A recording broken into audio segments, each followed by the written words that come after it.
Are these things giving you trouble? Well, I'm going to give you the hack to fix them, keep them fixed, and at the end to make sure they're taut like that.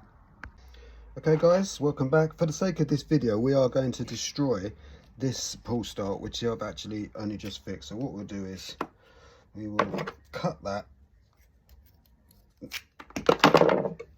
and then it's all disappeared inside. So the first thing you need to do when you've got this off is there's a retaining clip here. It's held in by tangs here, here, and one at the bottom. And you can just get a screwdriver under it like that, lift the tang out there, and the same the other side. And then this retaining clip here comes out. Then you have the spool inside, and in there you also have the spring.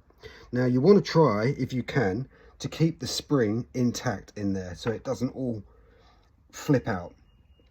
If the spring does flip out, you can rewrap it.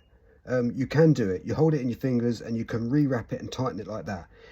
Be very careful because they're very sharp and they can cut your fingers, but you can do it. But we're going to try and get this out without removing the spring as well. I'm thinking if I hold it here with a screwdriver and then use needle nose pliers to pull that. There we go. So now the spool is out and the spring, as you can see, is still in there, which is good. I'm going to empty the spool. Okay, we've emptied the spool. We're going to take this out. Now, what you need to do is you need to find a string that's the thinnest diameter you can, but has the strongest pre-tensile strength. The thinner it is, the more revolutions you can get on that spool, and that is really good for a reason that I'm going to explain later on. So what I found is this here. This is Kevlar string. Kevlar is a woven fabric that they use in bulletproof vests. It's very, very strong indeed. So this is what I use. This is my little hack that I use, and it's, as I said before, the diameter is quite small, so it's very good to use. So then what we have to do is thread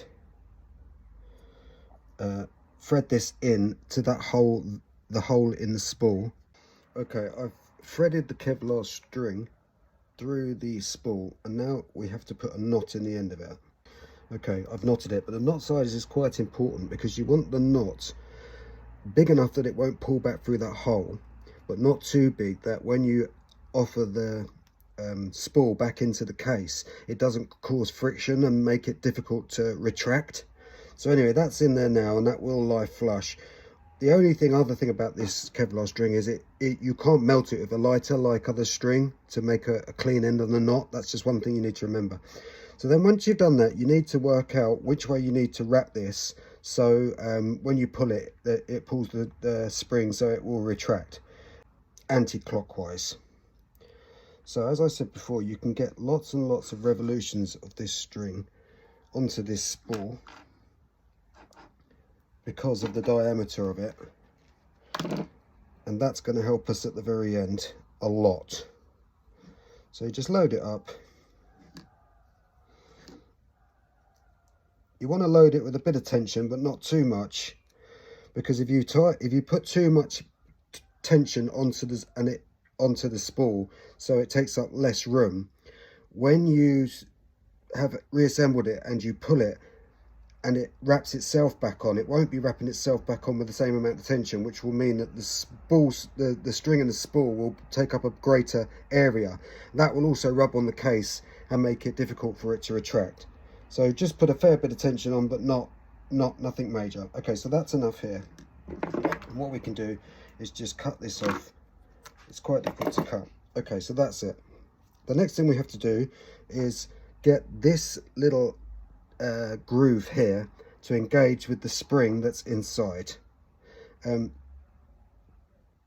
But first we need to push this string through the hole in the case where the handle will go eventually. There, like that. Okay, so now we just need to drop this in there on top of that spring, and if you just fiddle with it while it's sitting on top of the spring, it'll find its own way. Now that's in. Now you can see if I pull this, it wants to retract itself. Okay, so that's it. Now, next thing you do is put this retaining clip back in. It's quite easy. It goes back into the tang at the bottom there, and then these two bits just fit in there, and that should hold the spool in there and the spring. Okay, now the last problem you've got is that when you reassemble these bits, you want these to be taut and stand up, because when they're in your car, it needs to be standing straight. They're all wobbling about, flapping about and loose. They can get caught in things. They're not easy to grab.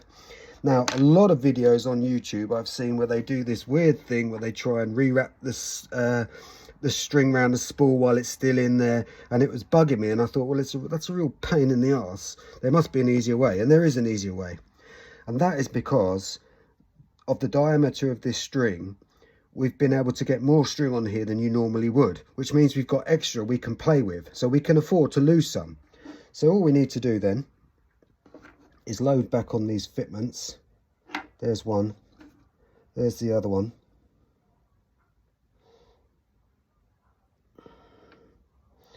And then finally the actual handle itself.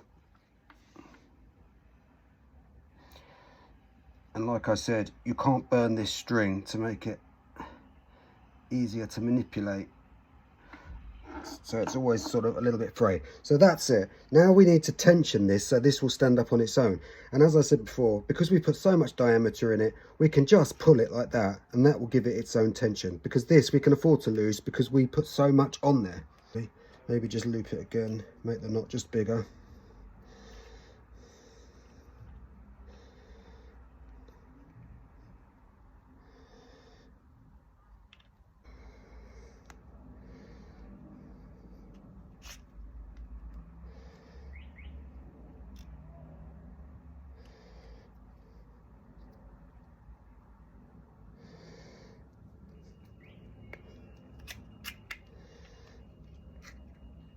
Okay, that's it. And then just cut this tag end off. And there we have it. Fixed pull start, Kevlar string so it's not going to snap, and self-tautening because we've used this string which is a small diameter. Anyway, I hope that helps you out, guys, and I'll see you on the next one. Please remember to like, comment, follow, subscribe, all that good stuff. That would really help me out and I'd appreciate it. Anyway, I'll see you on the next one. Thanks a lot, guys.